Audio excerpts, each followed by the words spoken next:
धियो यो नः प्रचोदयात्।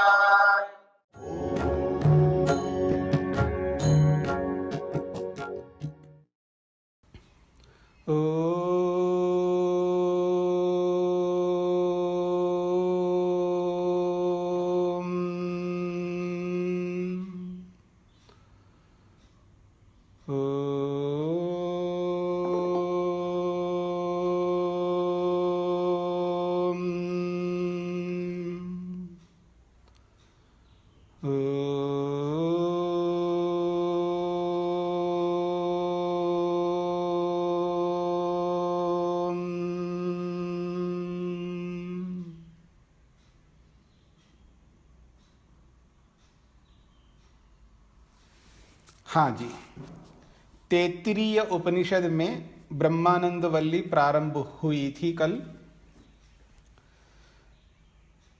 विद्या प्राप्त करने के लिए विद्यार्थी और अध्यापक मिलकर के ओम सहनाववतु सहनौ भुनक्तु सह वीर्यं करवावहै तेजस्विनावधीतमस्तु मा विद्विषावहै। उसमें चौथा जो वाक्य है तेजस्विनौ अधीतम अस्तु, ये है। मैं कल अवधीतम बोल रहा था, तो मेरे संस्कार में पता नहीं कैसे वो उपसर्ग भी एक होता है, तो वो जोड़ करके मैंने अवधीतम बोल रहा था। इसको जब अलग करते हैं नौ फिर अधीतम ऐसा आएगा, नौ और अधीतम अस्तु। मैं उपसर्ग को जोड़ करके बोल रहा था, वो उपसर्ग यहां पर नहीं है। तो हमने जो भी विद्या पढ़ी, जो भी जानकारी प्राप्त की, जितना भी ज्ञान हमने गुरुजनों से, माता पिता से, जिस किसी से भी ज्ञानार्जन किया है, वो तेजस्वी हो, उसको हमें सब जगह पर पहुंचाना है जहां पर वो विज्ञान, ज्ञान, विवेक ना हो। हम सबका ये कर्तव्य बनता है कि जो भी हमारे पास में है उसको औरों तक पहुंचाना है, विशेषकर ज्ञान। विद्या जो है वो होती है जो व्यक्ति के सारे दुखों को दूर करने वाली होती है। इसलिए महापुरुषों ने कहा है या विद्या सा विमुक्तये, या विद्या सा विमुक्तये। या का मतलब जो, विद्या वही है, या नहीं, सा विद्या या विमुक्तये, ऐसा है।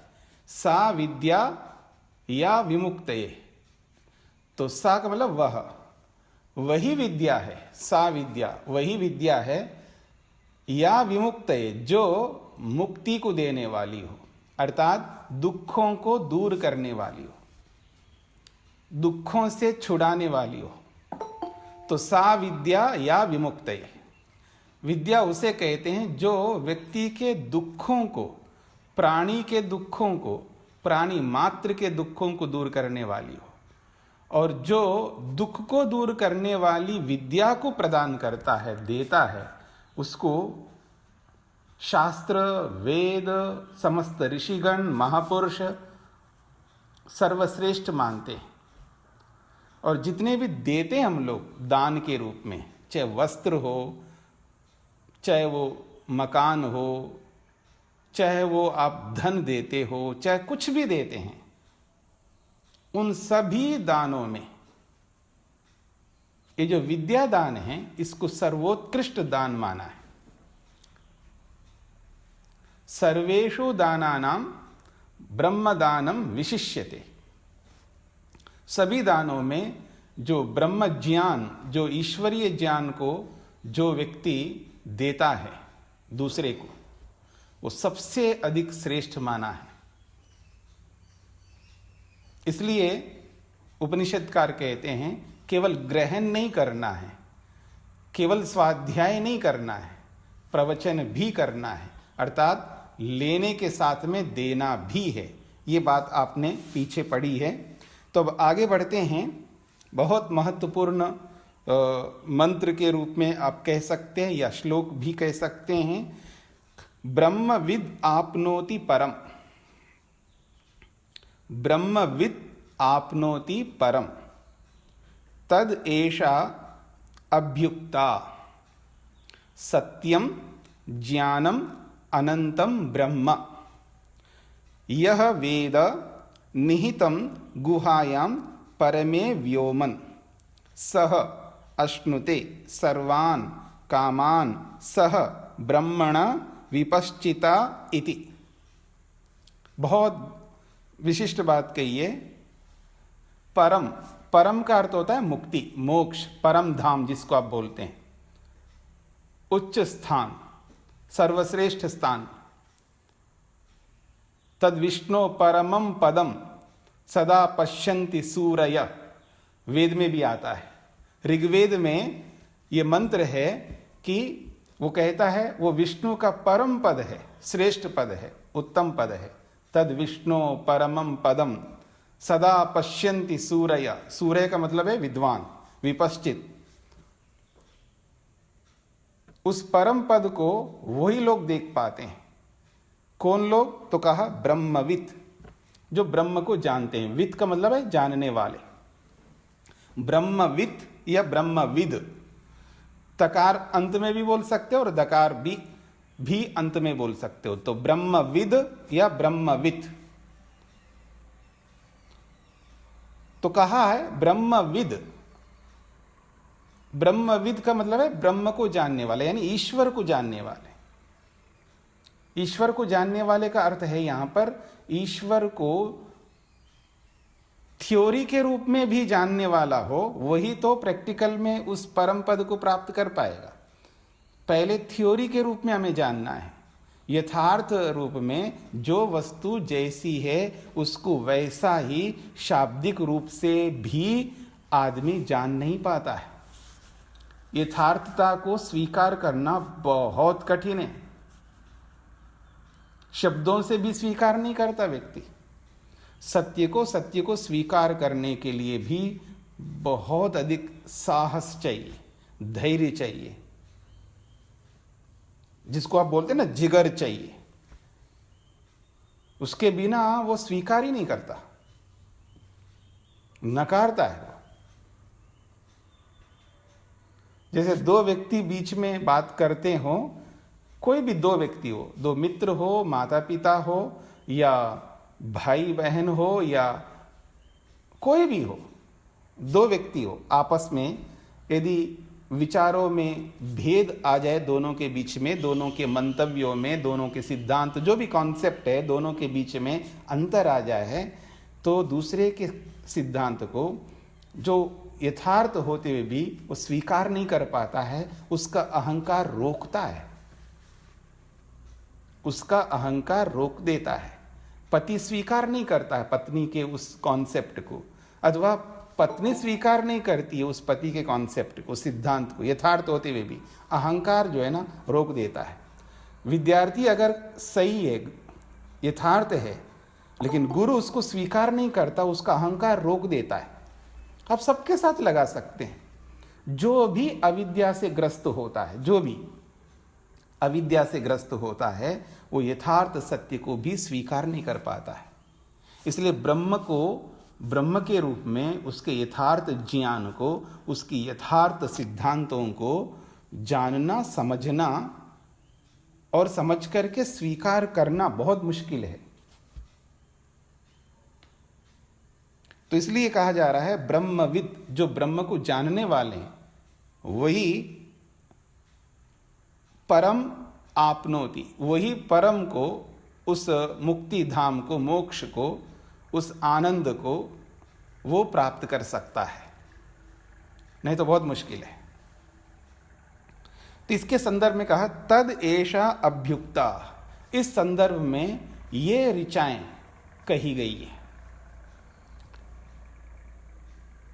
क्या है? सत्यम ज्ञानम अनंतम ब्रह्म। बहुत प्रसिद्ध वाक्य ये।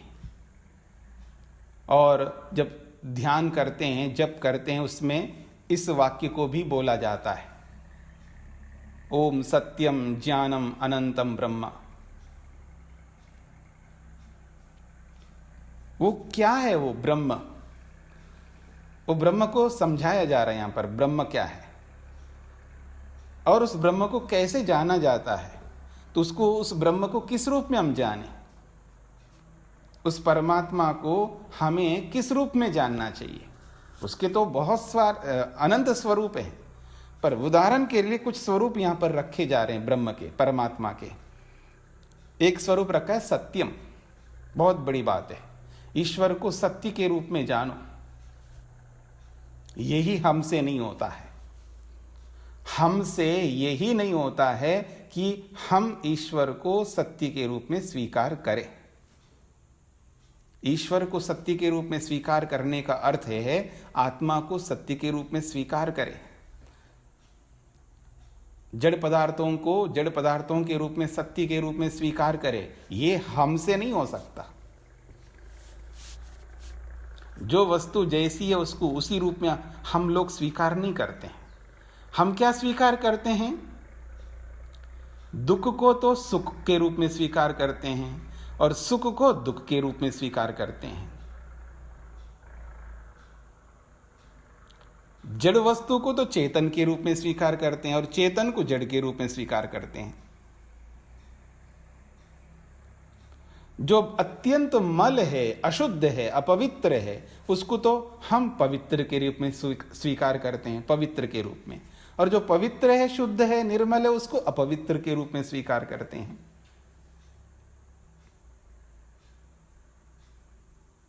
जो कभी सदा रह ही नहीं सकता, हमेशा रह ही नहीं सकता, सतत निरंतर बना नहीं रह सकता, जिसको आप अनित्य कहते हैं, उसको हम नित्य के रूप में स्वीकार करते हैं। और जो नित्य है उसको अनित्य मान लेते हैं। ऐसी बहुत सारी बातें हैं। वैसे नहीं कहा, मैं तो समझता हूं, मैं तो जानता हूं, आई नो बोलता रहता आदमी, कुछ नहीं समझ सकता। ये तो दो चार बातें जानता होगा, बाकी बहुत कुछ जानना होता है। बिना स्वाध्याय के उसको समझ में भी नहीं आता है वो क्या जानता है। इसलिए भयंकर दुखी होता है, स्ट्रेस में रहता है, टेंशन में आता है, हड़बड़ाता है, धैर्य खो देता है, सहन शक्ति नहीं होती उसके अंदर। बहुत सारी जो गलत आदतें हैं ना, वो इसी कारण से होती हैं उसके जीवन में, क्योंकि वो जानता नहीं है यथार्थ रूप में। इसलिए उसके सामने बहुत मुसीबत है। इसलिए कहा सत्यम, उसको सत्य के रूप में जानना है, परमात्मा। और जब परमात्मा को सत्य के रूप में जानता है ना, ब्रह्मविद बन जाता है वो। आप में से आर्याभिविनय, बहुत छोटी सी पुस्तिका आर्याभिविनय, भक्ति किसको कहते हैं, वास्तव में उपासना क्या होती है, या क्या स्वामी दयानंद जो है वास्तव में भक्त थे, ऐसे खंडन करते हैं, पता नहीं हर किसी का बुराई करते हैं, पता नहीं क्या करते हैं। अगर कोई सत्यार्थ प्रकाश पढ़ लेना, स्वामी दयानंद को नहीं समझ पाएगा कि ये बिल्कुल रूखा आदमी है, ऐसा समझेगा। लेकिन स्वामी दयानंद सरस्वती जी के आध्यात्मिकता को, उनकी जो भक्तपना को, उसकी उपासना को, ईश्वर भक्त क्या होता है उसको समझना हो तो आर्याभिविनय को समझ लेना। और हर व्यक्ति को, हर भक्त को आर्याभिविनय पुस्तक पढ़ लेनी चाहिए। और आपको ये समझना हो कि वो पुस्तक मिलती कहाँ से। दिल्ली से मिलेगी, आर्ष साहित्य प्रचार ट्रस्ट से छपती है आर्याभिविनय। पता नहीं अभी छपती है, छपती है, हाँ जी। तो बहुत छोटी सी पुस्तक है आर्याभिविनय। यदंग दाशुषे त्वमग्ने भद्रम करिष्यसि तवेतत् सत्यम अंगिरा। ये बोला ना सत्यम, तद एषा अभ्युक्ता, ये ऋचा है। यदंग दाशुषे त्वमग्ने भद्रम करिष्यसि तव एतत् सत्यम अंगिरा। मंत्र का अभिप्राय मैं आपके सामने रखूं।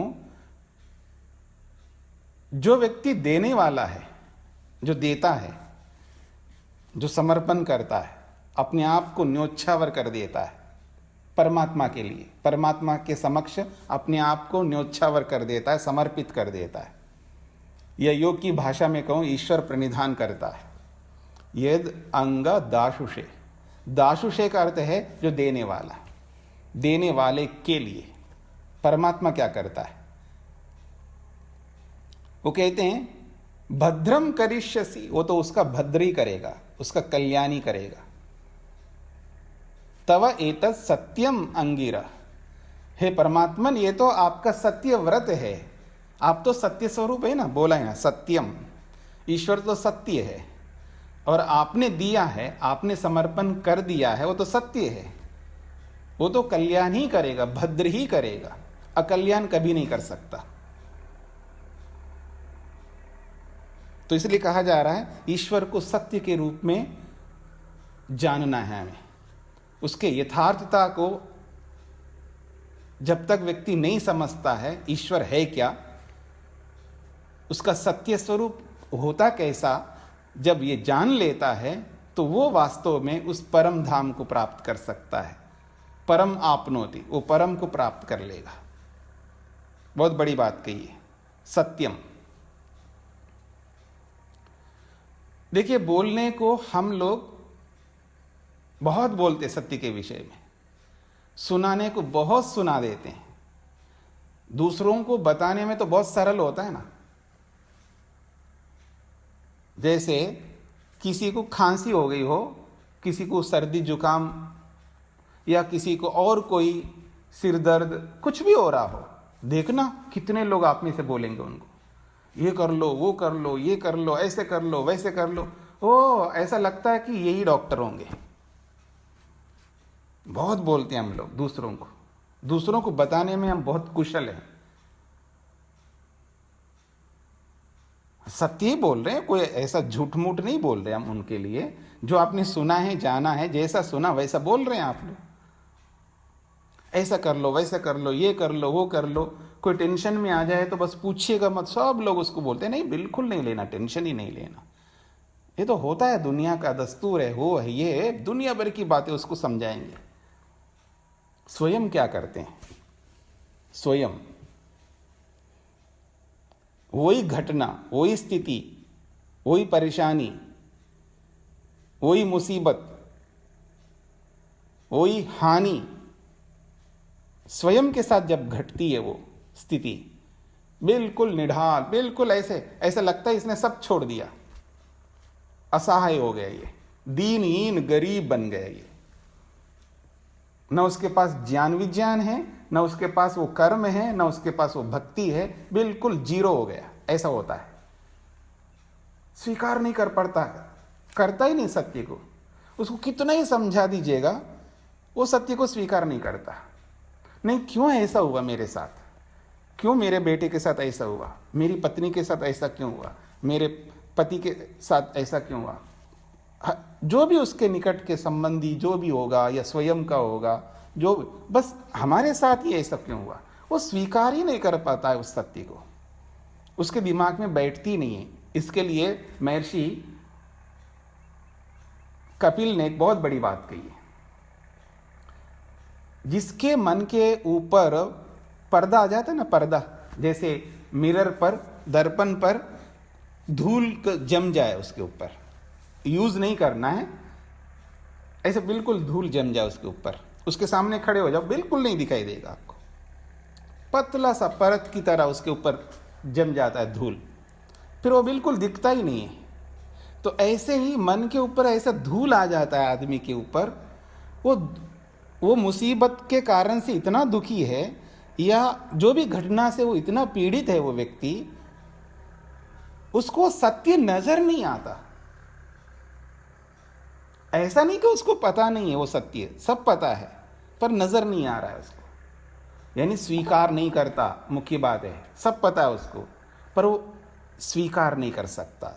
तो जब व्यक्ति किसी छोटी सी बात को स्वीकार नहीं कर पा रहा है, चाहे वो जड़ वस्तु से संबंधित बात हो या चेतन व्यक्ति से संबंधित बात हो, वो कैसे ईश्वर के सत्य को स्वीकार करेगा? बहुत मुश्किल होता है। ईश्वर के सत्य को स्वीकार करना बहुत ज्यादा कठिन है, इसलिए उसको गुजरना पड़ता है। एक सीढ़ी, दूसरी सीढ़ी, तीसरी सीढ़ी, ऐसे गुजरना पड़ता है। यही सीढ़ी है हमारे लिए, यही रास्ता है हमारे लिए। हम अपने निकट के लोगों के साथ में हमको वही सत्य स्वीकार करना होगा। वो सत्य उनका नहीं, वो ईश्वर का सत्य है। वो पत्नी का सत्य नहीं है, वो पति का सत्य नहीं है, वो माता पिता का सत्य नहीं है, वो गुरु शिष्य का सत्य नहीं है, वो पड़ोसी का सत्य नहीं है, वो ईश्वर का सत्य है। जो भी सत्य है वो ईश्वर है।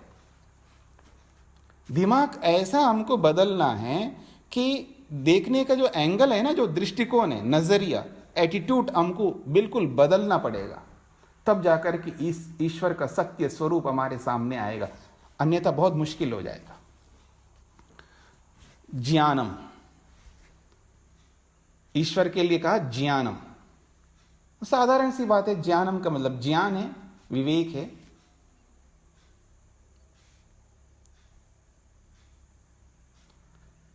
तो ईश्वर को ज्ञानी मानना, उसको कवि मानना, कवि, उसको सर्वज्ञ मानना, उस पर भरोसा करना। ईश्वर ज्ञानी है, वो मेरे बारे में सब कुछ जानता है, मेरे कर्मों के बारे में जानता है, मेरे विषय में जो भी मैं हूं, चाहे वो ज्ञान के रूप में हूं, कर्म के रूप में हूं या भक्ति के रूप में हूं, तीनों से युक्त रहता हूं मैं। जानकारी से युक्त हूं या भक्ति से, उपासना से युक्त हूं या कर्मों से युक्त हूं, जो भी मैं हूं, बाहर से हो या अंदर से हो, सब जानता है मेरे को। ये हमें भरोसा नहीं होता है कि ईश्वर मेरे को सब जानता है। भरोसा हो जाए तो विश्वास रहेगा ना परमात्मा के प्रति। जब भी कुछ हो जाए हमारे अपने विषय में, परिवार के विषय में, व्यापार के विषय में, जमीन के विषय में, किसी के भी विषय में, हमारे अपने व्यक्तिगत हो या पारिवारिक हो या सामाजिक हो या किसी भी स्थिति में, जब हमें ये पता है कि ईश्वर जानता है सब, तो बहुत तसल्ली हो, व्यक्ति को बहुत निष्ठा हो जाती है, उसको मतलब धैर्य से युक्त होता, बस ईश्वर जानता है, बस अब ईश्वर पर छोड़ता हूं मैं। यही तो समर्पण है। ये समर्पण तो करना ही पड़ेगा ना हमें, और जब तक ऐसा समर्पण हम नहीं करेंगे तो फिर तो रह जाएंगे हम लोग। तो ईश्वर ज्ञानी है, कवि है। एक बहुत अच्छा मंत्र है, आर्या बीवी ने, मैंने निकाल के रखा है, एक बार खोलता हूं।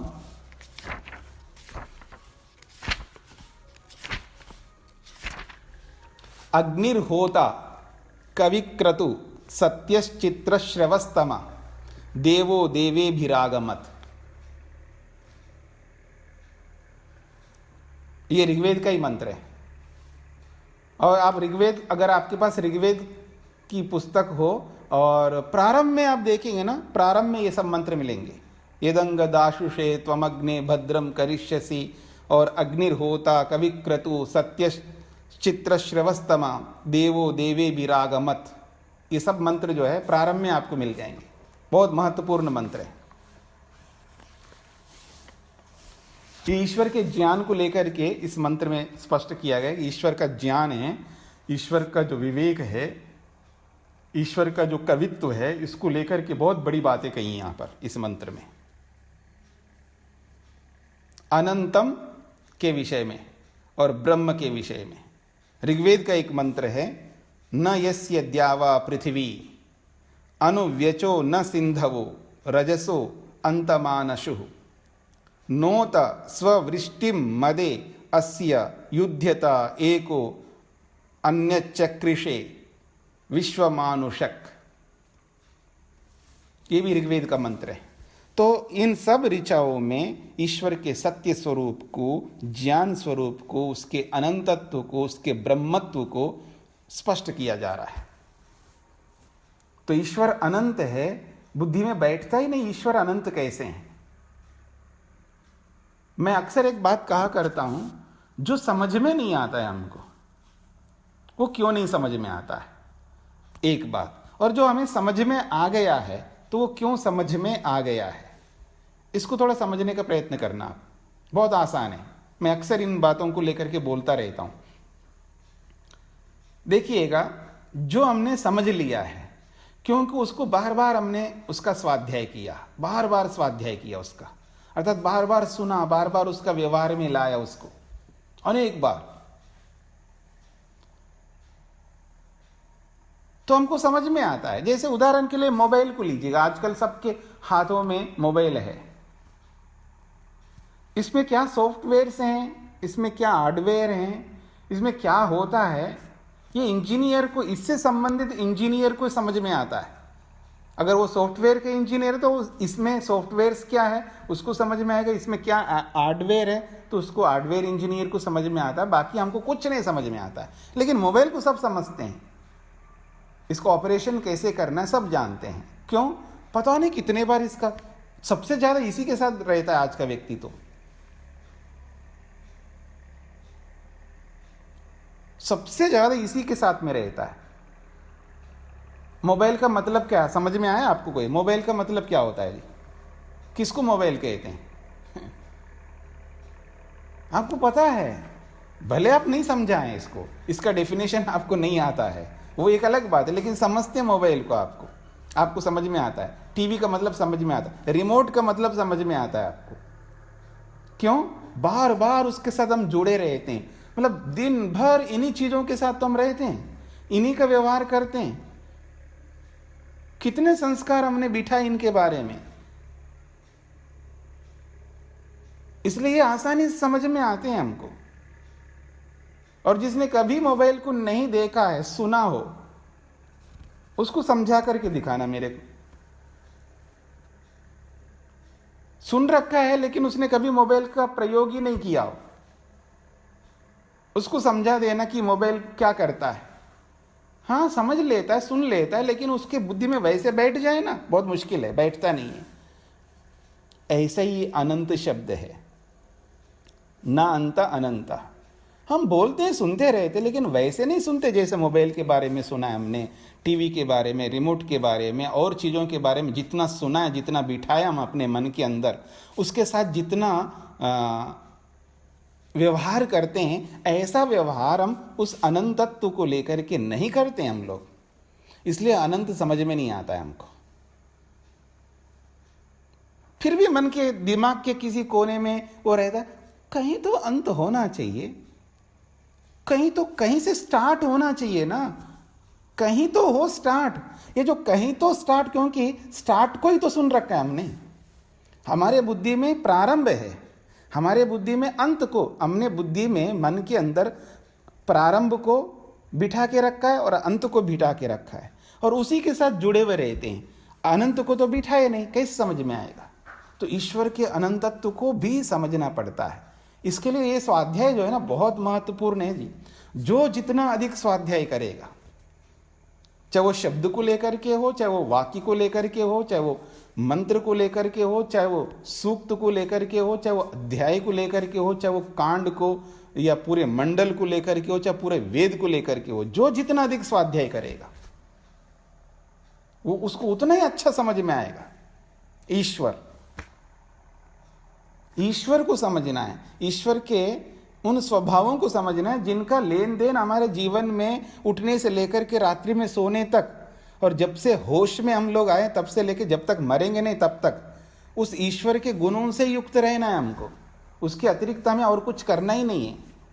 तो ऐसे ईश्वर के गुणों को यदि हमने समझ लिया है तो हम बन जाएंगे ब्रह्मविद बन जाएंगे। तब आपनोति परम, उस परम तत्व को हम लोग, उस परम धाम को, उस मुक्ति को, मोक्ष को हम प्राप्त कर सकते हैं।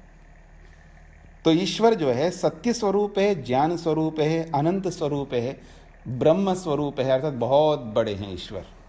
ईश्वर का बड़प्पन जो है ना, वो बिना स्वाध्याय के समझ में नहीं आएगा। वो कितना बृहत है, कितना बड़ा है ईश्वर, कितने महत् रूप में हैं वो स्वाध्याय से समझ में आएगा। जैसे सृष्टि के बारे में समझने वाले जो है स्पेस साइंस के माध्यम से, खगोल विद्या के माध्यम से ब्रह्मांड को समझते हैं। हर कोई ब्रह्मांड को नहीं समझ पाता, कितना बड़ा ब्रह्मांड है उसको वैसे नहीं समझ, हाँ सुन रखा है, ठीक है ब्रह्मांड बहुत बड़ा होता है, लेकिन कितना बड़ा होता है ब्रह्मांड ये वैसे हर किसी को नहीं समझ में आएगा। ब्रह्मांड कितना बड़ा है वो उसको समझ में आएगा जो खगोल विद्या को, स्पेस साइंस को जो जानता हो। ठीक इसी प्रकार से परमात्मा के ब्रह्मत्व को, परमात्मा के अनंतत्व को, परमात्मा के ज्ञान स्वरूप को, परमात्मा के सत्य स्वरूप को स्वाध्याय से जाना जाता है, पढ़ने से पता लगता है, उस विद्या को ग्रहण करने से पता लगता है। तो इसलिए कहा ईश्वर का जो स्वरूप है वो सत्यम ज्ञानम अनंतम ब्रह्म, ये स्वरूप है। केवल कुछ स्वरूप यहाँ पर गिनाए हैं। यो वेद, यह वेद निहितम गुहायाम परमे व्योमन। कहा जा रहा है यह, जो कोई भी व्यक्ति हम में से, परमे व्योमन, परम का मतलब उत्कृष्ट, व्योमन ये सप्तमी विभक्ति का है लेकिन विभक्ति दिख नहीं रही यहां पर, व्योमनी या तो व्योमनी ऐसा होना चाहिए, लेकिन है ये सप्तमी विभक्ति है। तो परमे सप्तमी है, ऐसे व्योमन भी सप्तमी है लेकिन वो विभक्ति नहीं है, यहाँ पर मूल शब्द ही दिखाई दे रहा है आपको। तो परम व्योमनी यानी उत्कृष्ट अवकाश में, ऐसा छोटा सा अवकाश है हमारे शरीर के अंदर, ये शरीर की बात हो रही है, क्योंकि परमात्मा का जो दर्शन होगा हमारे अपने शरीर में होगा। परमे व्योमन यानी परमे व्योमनी या व्योमनी, उत्कृष्ट अवकाश में, श्रेष्ठ अवकाश यानी बहुत सूक्ष्म अवकाश है शरीर के अंदर। एक ऐसा स्थान है, ऐसा पॉइंट है जहां पर अपने माइंड को, मन को कंसंट्रेट, एकाग्र करते हैं। जहां भी शरीर के अंदर आप करेंगे, भ्रिकुटी में करो या हृदय में करो, नाभि में करो, नासिका के अग्रभाग में करो, मस्तक में करो, मस्तक से लेकर के नाभि पर्यंत किसी भी एक स्थान में आप करो, वो जो स्थान है वो परम व्योमन है, यानी बहुत सूक्ष्म छोटा सा स्थान है। उसमें वो क्या है, गुहा है, यानी परमात्मा का रहने का घर है। उस घर में, उस स्थान पर निहितम परमात्मा विद्यमान है। परमात्मा तो सब जगह विद्यमान है, लेकिन हमारे शरीर में भी तो विद्यमान है। और जिस बिंदु पर, जहां पर हमने मन को एकाग्र किया है वो है परम व्योमन, उत्कृष्ट स्थान है। वो बहुत छोटा सा अवकाश है, स्पेस है, वो बहुत छोटा सा सूक्ष्म, और उसी सूक्ष्म अवकाश में ही हमने अपने मन को एकाग्र किया है। और वहीं पर हम स्वयं जीवात्मा आ जाएंगे। वहीं पर जहां हमने मन को एकाग्र किया है वहीं पर हमारी आत्मा, जिसको आप आत्मा कहते, जीव कहते हैं, वो भी वहीं पर आ जाएगा, मन भी वहीं पर आ जाएगा, बुद्धि भी वहीं पर होगी, अहंकार भी वहीं पर होगा, सब वहीं पर होंगे। वो बहुत छोटा सा अवकाश है, उसके लिए कहा परमे व्योमनी या व्योमनी। वो गुहायाम, वो गुहा है, वो बहुत छोटा सा घर है। उस घर में, उस अवकाश रूपी घर में निहितम परमात्मा विद्यमान है, और वहीं पर ये जीवात्मा जो है उस परमात्मा का यो वेदा, यह वेदा जो जानता है, उस स्थान पर समाधि में बैठ करके। तो आइए, कहा जा रहा है परमे व्योमनी, उत्कृष्ट अवकाश में, जो कि गुहायाम, गुहा के रूप में वो विद्यमान है। उस गुहा रूपी सूक्ष्म अवकाश में विद्यमान, निहितम का मतलब है विद्यमान, उस परम सूक्ष्म अवकाश रूपी गुहा में विद्यमान परमात्मा को यह वेद जो जानता है समाधि में। वाक्य का अर्थ आपको स्पष्ट हो गया होगा। परमे व्योमन गुहायाम निहितम यह वेद, उत्कृष्ट अवकाश रूपी गुफा में विद्यमान परमात्मा को यह वेद, जो समाधि लगाने वाला जानता है, यानी समाधि लगा करके उसने जाना है। सह, वही व्यक्ति, अश्नुते, वही प्राप्त कर लेता है। क्या? सर्वान कामान, सारी कामनाओं को, जो जो उसको चाहिए वो सारी की सारी कामनाओं को। स अश्नुते, वही व्यक्ति अश्नुते प्राप्त कर लेता है। सर्वान कामान, सारी कामनाओं को वही पूर्ण करता है। तो कहते हैं ब्रह्मणा विपश्चिता सह, वो केवल उन कामनाओं को प्राप्त नहीं करता। ब्रह्मणा विपश्चिता सह, ये तृतीय विभक्ति है, ब्रह्मणा और विपश्चिता भी। मूल शब्द है विपश्चित तकारांत, तो विपश्चिता तृतीय विभक्ति में। ब्रह्मणा, ब्रह्मन शब्द मूल है, तो ब्रह्मणा तृतीय विभक्ति है, क्योंकि सह के साथ तृतीय विभक्ति आती है। तो विपश्चिता ब्रह्मणा सह, ये ईश्वर के विशेषण है दोनों।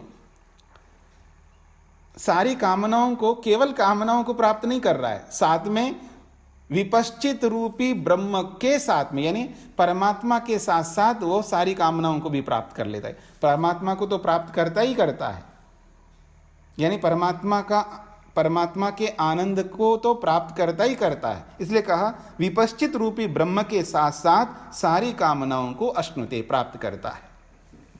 तो देखिए विपश्चिता, ईश्वर कैसा है? वो विपश्चित है। विपश्चित कहते हैं ज्ञानी को,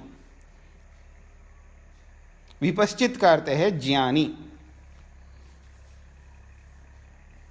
जिसको ज्ञानम कहा ना, सर्वज्ञ स्वरूप परमात्मा को, ज्ञानी को, विवेकी को, क्रांतदर्शी को, कवि को विपश्चित शब्द से बोला जाता है।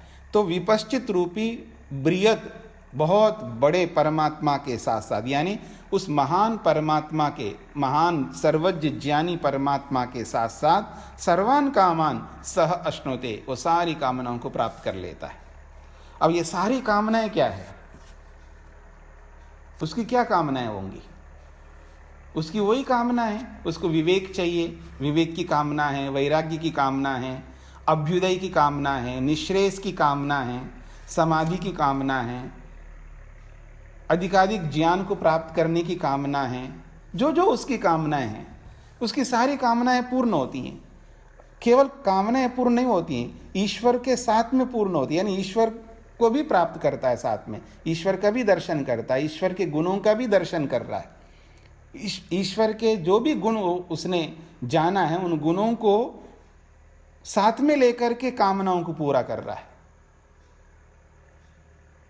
जैसे मानो किसी को बोला गया, उसने बहुत अच्छा काम किया है, तो जी हाँ ये तो मिलेगा आपको, इसके साथ जो जो चाहिए वो सब ले लो, जो भी आपकी इच्छा है ना वो सब ले लो, ये तो बड़ी चीज़ है ना, इस बड़ी चीज़ को, ये गाड़ी तो ले लो, गाड़ी के साथ में सीट कवर भी ले लो, ये भी ले लो, वो भी ले लो, और भी जो भी आपको चाहिए ना, बहुत कुछ ले लो। आपको जीवन भर बहुत बड़ी गाड़ी ले रहा है, बार बार नहीं लेगा। मान लो वो आदमी एक गाड़ी ले रहा है, वो लंबे काल तक 20-30 साल तक उसको चलाना है उसको, और उसके लिए जो जो आवश्यक चीज़ें चाहिए ना, छोटी मोटी चीज़ें होती है गाड़ी के लिए, सब ले लो आप, तो वो सारी कामनाओं को पूरा कर लेता है। बड़ी चीज़ तो हाथ लगी, ठीक है, ऐसे ही परमात्मा तो हाथ लग गया, परमात्मा को तो साथ ले लिया, उसके साथ साथ और भी आवांतर छोटी मोटी जो कामनाएं होंगी उसकी सारी कामनाओं को भी वो पूरा कर लेता है। अब कुछ बचे नहीं रहते उसके लिए। इसलिए कहा जा रहा है सर्वान कामान सह ब्रह्मणा विपश्चिता सह अश्नुते। विपश्चित सर्वज्ञ ब्रह्म के साथ साथ वो सारी कामनाओं को पूर्ण कर लेता है, ये बात कही जा रही है। ब्रह्मविद आपनोति परम, तो इसलिए ब्रह्म को जानना ये बहुत अत्यंत आवश्यक है।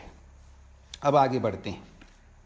तस्माद् वा एतस्माद् आत्मनः आकाशः सम्भूतः, आकाशाद् वायुः, वायोः अग्निः, अग्नेः आपः, अद्भ्यः पृथिवी, पृथिव्याः औषधयः, औषधिभ्यः अन्नम्, अन्नात् रेतः, रेतसः पुरुषः, सः वा एषः पुरुषः अन्नरसमयः, तस्य यदेव तस्य इदम् एव शिरः, तस्य इदम् एव शिरः, अयं दक्षिणः पक्षः, अयम् उत्तरः पक्षः, अयमात्मा, इदं पुच्छं प्रतिष्ठा,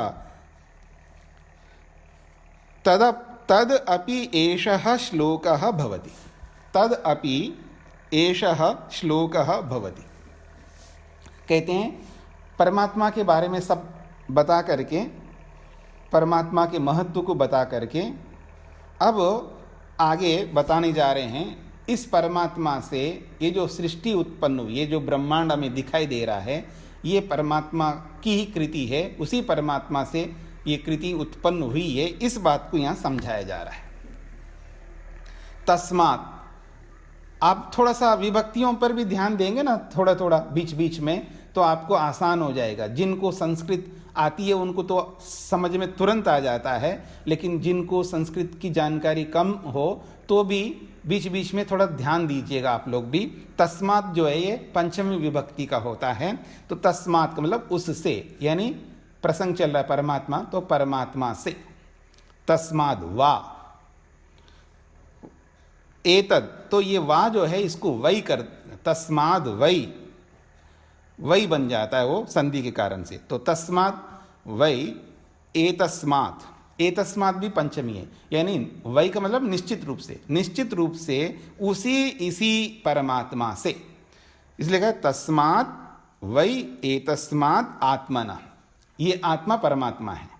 तो इसी परमात्मा से ही आकाशः संभूतः, आकाश उत्पन्न हुआ है। परमात्मा से आकाश उत्पन्न हुआ, सीधा सीधा तो अभिधा में ये अर्थ निकल रहा है कि परमात्मा से आकाश बना, पर अभिधा अर्थ नहीं ले सकते, क्योंकि परमात्मा से आकाश नहीं बनता है। मिट्टी से घड़ा बनता है, ठीक है जी, रुई से धागा बनता है, सीमेंट से मकान बनता है। तो वो वहां पर भी पंचमी विभक्ति है।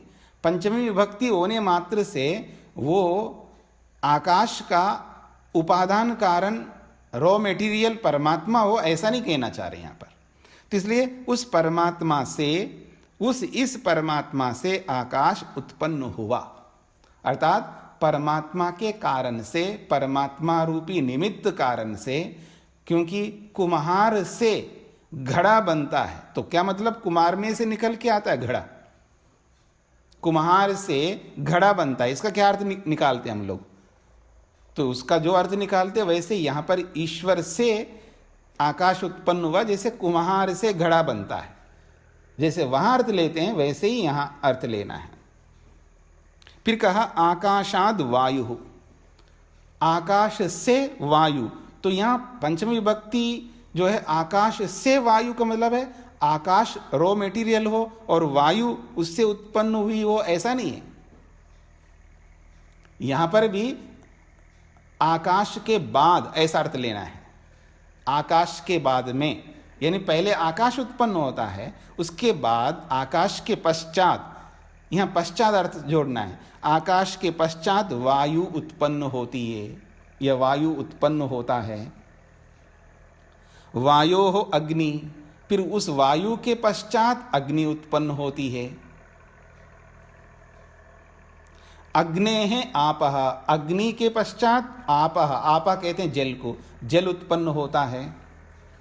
अद्भ्यः पृथ्वी, ये जो आपा शब्द है बहुवचन में प्रयोग होता है।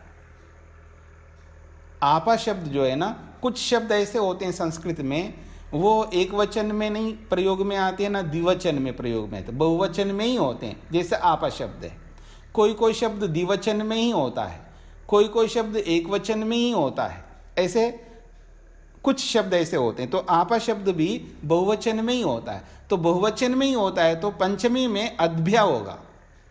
आपा शब्द का बहुवचन पंचमी में अद्भ्या होता है, इसलिए लिखा है अद्भ्यः पृथ्वी, यानी पानी से, यानी पानी के बाद में, पानी के पश्चात पृथ्वी उत्पन्न होती है।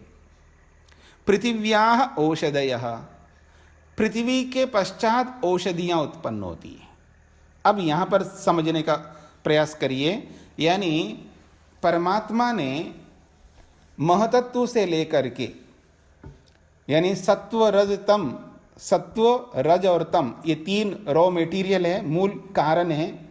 तो इन तीनों को लेकर के महतत्व रूपी बुद्धि को बनाते हैं। फिर बुद्धि के बाद में, बुद्धि से अहंकार उत्पन्न करता है, अहंकार से फिर एक मन को और 5 ज्ञानेंद्रियों को, 5 कर्मेंद्रियों को, 5 तन्मात्राओं को, ऐसे 16 पदार्थों को अहंकार से उत्पन्न करता है।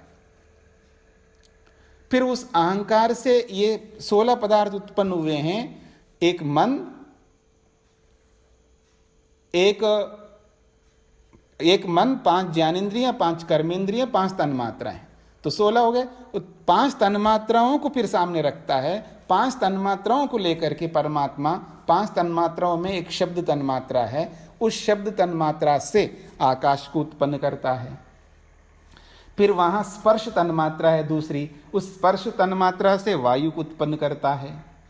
फिर उसके बाद रूप तन्मात्रा है, उस रूप तन्मात्रा से अग्नि को उत्पन्न करता है। फिर उसके बाद में रस तन्मात्रा से जल को उत्पन्न करता है। फिर गंध तन्मात्रा से पृथ्वी को उत्पन्न करता है। ऐसा तो 5 तत्वों को उत्पन्न किया, और इन 5 तत्वों को मिला करके फिर ये जो दिखने वाली पृथ्वी है, सूर्य है, चंद्र है, नक्षत्र है, जो दिखने वाला पानी है, दिखने वाली अग्नि है, जो कुछ भी इन सब को उत्पन्न करता। फिर वो सारी प्रक्रिया यहाँ पर नहीं बताई जा रही है, कि संक्षेप से बताया जा रहा है। यहाँ पर वो सब उत्पन्न करके तैयार करके रख दिया, मतलब वृक्ष, वनस्पतियां, ये वो सब उत्पन्न करके तैयार कर दिया। फिर मनुष्य के लिए, आत्मा के लिए अन्न चाहिए, अन्न। अब अन्न कहाँ से उत्पन्न होता है? तो वो औषधियों से उत्पन्न होता है। औषधि जो है उन पौधों को कहते हैं जिन पौधों से अन्न बनता है। अन्न जैसे धान के पौधे देखे आपने, जैसे मक्के के पौधे देख लीजिएगा, मतलब जो भी उसका होता है, ज्वार का है, मक्के का है, हाँ, और ऐसे गेहूं का है, जितने भी वो पौधे हैं जिनसे अन्न आता है, उन सारे पौधों को यहाँ औषधि शब्द से कहा, क्योंकि औषधि शब्द जो है ये पारिभाषिक है। पीछे भी मैंने बताया था आपको, पारिभाषिक का मतलब है ये पर्टिकुलर उनको कहते हैं जिससे अन्न आता है, अन्न जो खाने योग्य, वो अन्न जिससे आता है, यानी जिन पौधों से आता है, उन पौधों को औषधि कहते हैं। वो दवाई वाले पौधे भी है, उनको भी औषधि कहते हैं, पर इनको मुख्य रूप से औषधि शब्द जो है इनके लिए आता है। तो कहा जा रहा है पृथिव्या औषधि, यानी पृथ्वी के बाद में, यानी 5 महाभूतों को बना करके फिर उन 5 महाभूतों को मिला करके दिखने वाली जो ये धरती है, ये जो पानी है, ये जो अग्नि है, ये जो दिखने वाला यानी अनुभव में आने वाली ये जो वायु है, ये सब बना करके पहाड़ और नदियाँ, सूर्य, चंद्र, नक्षत्र सब बना करके तैयार कर दिया है। उसके बाद में फिर हम सबके खाने के लिए ये गेहूं के पौधे और चावल के पौधे, उन सब को अन्न, जिन जिन से अन्न उत्पन्न होता है, उन सब औषधियों को उत्पन्न किया है। फिर कहा औषधिभ्य अन्नम, उन्हीं औषधियों से अर्थात उन्हीं पौधों से अन्नम, बिल्कुल जो हम खाते हैं, ज्वार, बाजरा, राजमा, जो कुछ भी है अन्न, वो सारा का सारा अन्न उन औषधियों से उत्पन्न होता है। फिर अन्नाद रेता, उस अन्न से रेत, रेत का मतलब वीर्य, रज और वीर्य, रेत शब्द हो, वीर्य शब्द हो, ब्रह्मचर्य शब्द हो, ये दोनों के लिए होता है, रज के लिए भी और वीर्य के लिए भी। तो रजवीर्य को, रजवीर्य कहाँ से होता है? तो अन्न से। अन्न से सीधा रजवीर्य नहीं बनता है, बीच का प्रोसेस है वो नहीं बताए यहाँ पर। यानी अन्न से रस बनता है, जो हम खाते पीते हैं वो अंदर जाकर के उससे रस बनता है, फिर उसके बाद रक्त बनता है, उसके बाद मांस बनता है, फिर उसके बाद मज्जा बनता है, उसके बाद ऐसे बनते बनते अंत में वीर्य बनता है, रज और वीर्य बनता है। तो उस अन्न से प्रोसेसिंग करते करते 7 धातुओं के माध्यम से वीर्य तक पहुंचा दिया सीधा। तो कहा है उस अन्न से रेतः वीर्य, रजवीर्य उत्पन्न होता है।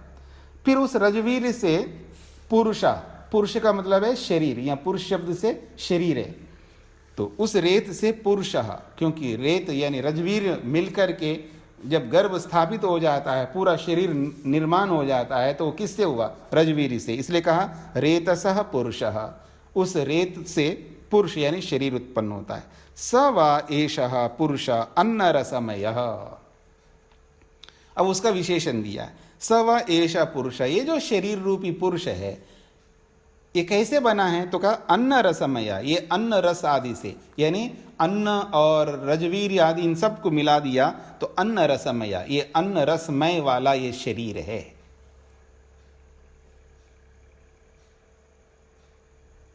फिर कहा तस्य इदमेव शिरः, वो जो शरीर है, पुरुष है, उसके विभाग थोड़ा मोटे मोटे विभाग बताए जा रहे हैं। तस्य इदम एव शिरः, उसका ये जो ऊपर का भाग है, गर्दन से ऊपर का भाग है, उसको सिर मान लेना। अयम दक्षिणः, और उसी शरीर का जो दायां हिस्सा है वो दक्षिण भाग समझ लेना, दक्षिण पक्षः। अयम उत्तर पक्ष, उसके बाएं तरफ का जो भी भाग है शरीर का उसको उत्तर पक्ष मान लेना। अयम आत्मा, यही आत्मा है, अर्थात यही शरीर है जो इस प्रोसेसिंग में यहां से लेकर के तस्माद एतस्माद आत्मना आकाशः आकाशाद वायु, इस सब से होते होते होते यहां तक अयम आत्मा, ये शरीर रूपी आत्मा उत्पन्न होता है। यहां अयम आत्मा का मतलब है शरीर। इदम पुच्छम प्रतिष्ठा, इदम पुच्छम, शरीर का जो सबसे नीचे का भाग है यानी पांव, ये पूंछ की तरह है। पुच्छम कहते हैं प्रतिष्ठा को, यानी आधार, अथवा आप उसको भी मान सकते हैं पुच्छम से प्रतिष्ठा, यानी जिसको आप हिप्स कहते हो उनको भी ले सकते हैं। तो वो है, क्योंकि वो प्रतिष्ठा, वो बैठते हैं जब उसी के सहारे से हम बैठते हैं, उसी पूंछ के सहारे से बैठते हैं उस, तो इसलिए इदम पुच्छम यानी प्रतिष्ठा, वो भी ले सकते हैं। जैसे पशु को आप देखेंगे तो उसका पूंछ होता है, हमारा तो नहीं होता है, पर हम उस हिप्स को आप ले सकते हैं तो उसको हम प्रतिष्ठा के रूप में लेंगे। तो इदम पुच्छम प्रतिष्ठा, ये इस शरीर का ये प्रतिष्ठा है, क्योंकि उसी के आधार पर हम स्थिर रहते हैं, बैठ पाते हैं। तद अपि एषः श्लोका भवति, इस संदर्भ में भी एक श्लोक है, आगे वो बताएंगे श्लोक। उस श्लोक की चर्चा हम लोग फिर आगे करते हैं। इसको यहीं पर विराम देते हुए आपके कोई प्रश्न हो तो पूछ लीजिएगा।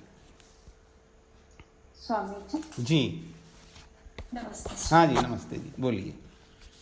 मुझे जो ये इसमें मेरे को थोड़ा सा नंबरिंग को लेकर के पूछना था जी। अभी तक हम जितना भी वो पढ़ा, शिक्षावल्ली पढ़ी, उसमें अनुवाक में, हर एक अनुवाक में उन्होंने श्लोकों को नंबर दिया हुआ था, एक जी एक, जी 2 3 इस तरह से, या अनुवाक में एक ही है तो जी।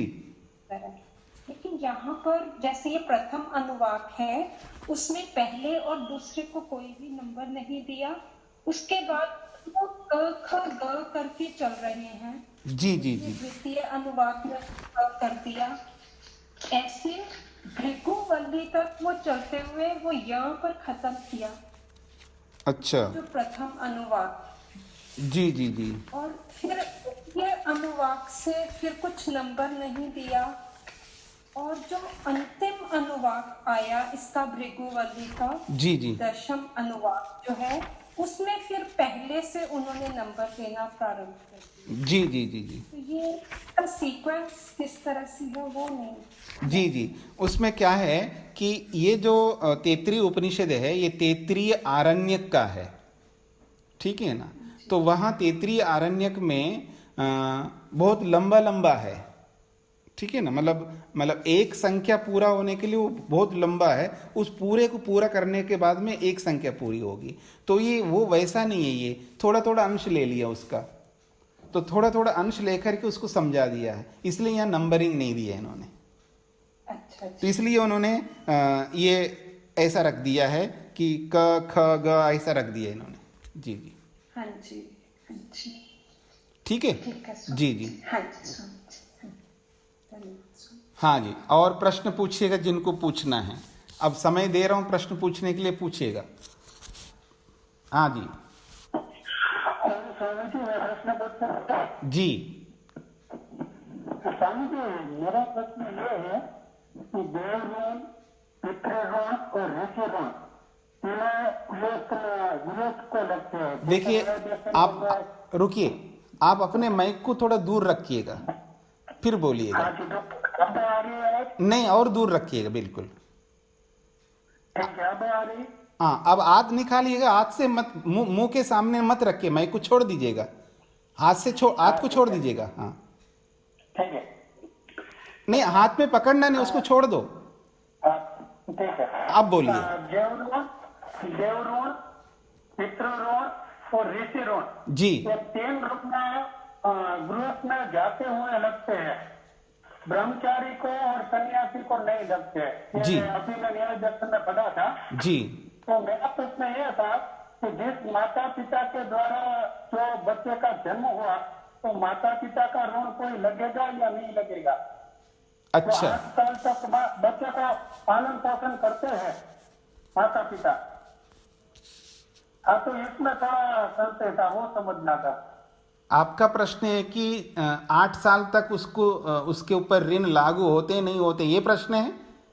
हाँ जी, हाँ जी। जी जी जी हाँ जी। जी। ऋण तब प्रारंभ होते हैं जब वो गृहस्थ में प्रवेश होता है, उससे पहले कोई ऋण नहीं होता है। चाहे वो 8 साल का हो, चाहे 20 साल का हो, चाहे 50 साल का हो, या 90 साल का भी क्यों ना हो। यदि वो गृहस्थ में जाता है तब उसके ऊपर ऋण चढ़ते हैं। यदि वो गृहस्थ में नहीं गया तो उसके ऊपर कोई ऋण नहीं होता है। हाँ जी। तो फिर एक बात यह थी कि जिसको स्वर्ग की कामना हो उसको ऋण लगते हैं, जो मोक्ष की कामना से चलते हैं तो उसको भी ऋण नहीं लगते। तो खाता पीता है, सब साधनों का उपयोग भी करता है, तो भी वो ऋण नहीं लगेगा। देखिए, कामना तो 2 प्रकार की होती है ना।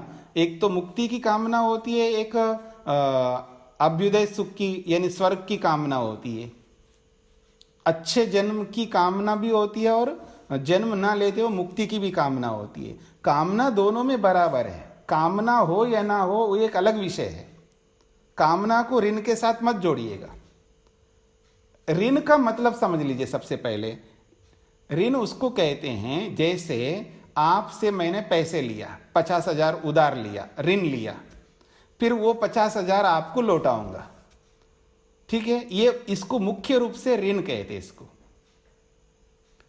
और जो हम माता पिता के साथ में जिस ऋण शब्द को जोड़ते हैं वो इस मुख्य अर्थ में नहीं है, ये गौण अर्थ में ऋण है। क्योंकि जो हम लेते हैं वही लौटाते हैं, उसी को ऋण कहते हैं।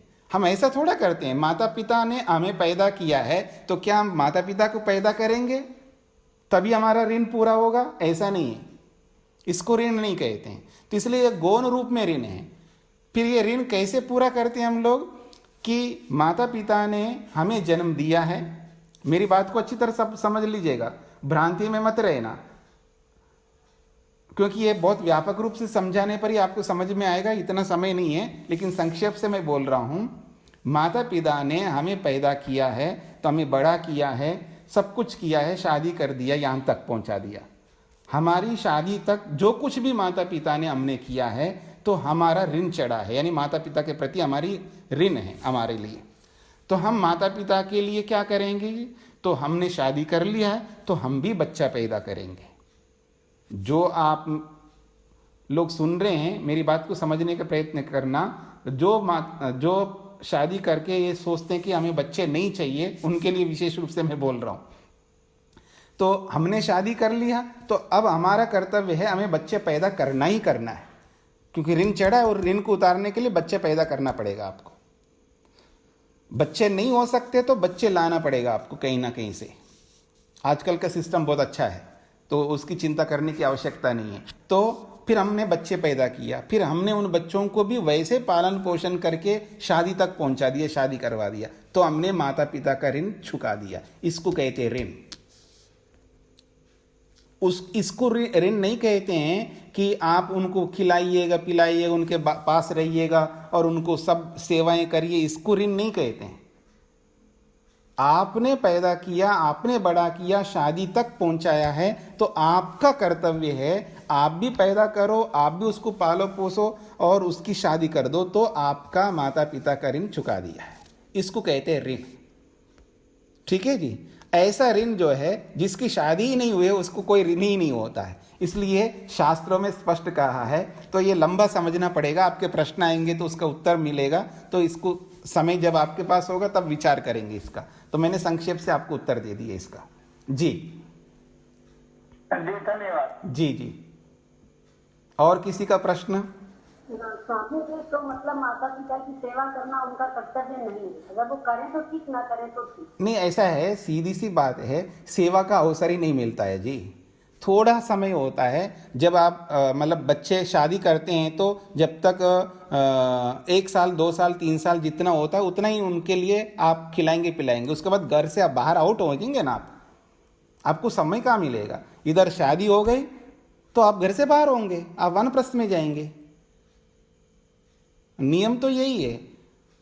ये सब भूल जो लोग दुनिया में जो बना कर जी माता पिता की सेवा करनी चाहिए, बुरा मत मानना मेरा आप लोग कि नया कॉन्सेप्ट बाबा जी बता रहे, ऐसा मत समझना। सब वेदों में जैसा है वही बता रहा हूँ, मैं अपनी ओर से कुछ नहीं मिला रहा हूँ। वास्तविकता ये कि शादी आपने कर दिया है तो शादी करते ही थोड़े से समय में उसको कोई ना कोई बच्चा पैदा करना चाहिए, वेट नहीं करना चाहिए उसको, क्योंकि हर काम को करने का एक वक्त होता है। ये आजकल के लोग समझ नहीं पाते, उनको समझ नहीं है इस विषय का। उनके पास जो समझ है बहुत अच्छा है, हमसे भी बहुत आगे समझ है दूसरे विषय में, इस विषय में उनको समझ नहीं होता है।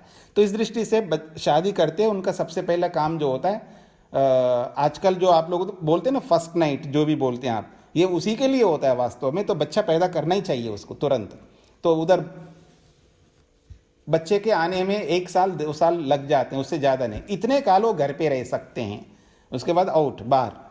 तो कहाँ सेवा करने का अवसर मिलता है जो वो वानप्रस्थ में चले गए। किंतु स्वामी जी एक बच्चा तो है नहीं, आप कहते हैं जैसे कि हाँ होने चाहिए, कई बच्चे होने चाहिए, तो फिर कई बच्चों की शादियां करेंगे, कई बच्चों के बच्चे होंगे। नहीं, आप समझ नहीं पा रहे मेरी बात। आपने अपने बेटे की शादी कर लिया है, आपके कर्तव्य पूरा हो गया। मतलब एक नहीं होगा, अगर कई होंगे तो सबकी शादी कर दो। हाँ तो फिर तो काफी टाइम रुकना पड़ेगा घर में। हाँ तो जब तक शादी नहीं हो तब तक सेवा करेंगे ना आपकी, बस शादी होने के बाद तो आप आउट हो जाएंगे ना। और आजकल का तो हिसाब ये है कि 2 ही होते हैं, दोनों की शादी में बहुत ज़्यादा समय थोड़ा लगता है। अगर आप विधिवत चलेंगे, अगर आप वक्त को ध्यान में रख करके देखेंगे तो आप जल्दी शादी हो जाएगी। वक्त को नहीं देखता ना आजकल के लोग, तो अपने सेटलमेंट को देखते हैं, अपने सेटल, हमें पैसा भी हो जाए, ये भी हो जाए, फलाना हो जाए, वो सब तो जो वक्त निकल जाता है आज के ज़माने में, तो इसलिए समय ज़्यादा लगता है। मान करके चलिए 5 साल 10 साल जब तक है तब तक करेंगे, उसके बाद आउट होना है आपको, बाहर तो निकलना ही है आपको, घर में नहीं रह सकते आप। विधान के हिसाब से, विधान के हिसाब से आप घर पे रह ही नहीं सकते। तो कौन सी सेवा होगी, किसकी सेवा होगी? सेवा तो आप अपने बच्चों के करेंगे, वही मातृ ऋण है, पितृ ऋण है। हाँ याद रखना, अपने बच्चों की सेवा करना ही आपका मातृ ऋण पितृ ऋण है। और इसका मिसयूज मत करना। आप घर पे ही रहते हैं और आप घर से बाहर नहीं जा रहे हैं तो फिर बच्चे आपकी सेवा करें। हाँ नहीं, बाबा जी ने बोला ना हमारे कर्तव्य नहीं, आप अपना काम करो और रह रहे घर पे ही है और बच्चे लोग हमको नहीं देखें, वो गलत बात है। जब तक वो घर में है तो बच्चे लोग देखें उनको, पूरा उनको उनकी सेवा करें। घर पे नहीं है तो स्वतंत्र है, ठीक है। तो अपने बच्चों की सेवा करना ही इसका नाम है ऋण। ऋण का यथार्थ अर्थ तो ऐसा है नहीं माता पिता को हम पैदा कर सकते हैं, हम जिनको पैदा करते हैं उनकी जब सेवा करते हैं उसी के माध्यम से ऋण उतरता है।